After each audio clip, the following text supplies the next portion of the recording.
I'm back with another video, and in today's video I'm going to show you how to log in on Glassdoor. For that, first of all, open up your Glassdoor app on your phone. After you open up your app, tap on the profile icon which is on bottom right. Go to Accounts and then select Sign In. There you can see that you can sign in with Facebook, Google or email. For now, I'm going to sign in with email. Enter your email address and then tap on Next.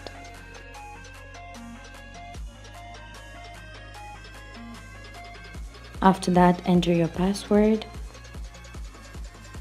After you're done, tap on Sign In.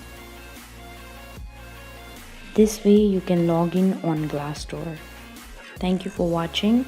If you like the video, please hit the like button. If you want to see more tutorial videos, hit the subscribe button. And if you have something to say, please leave a comment.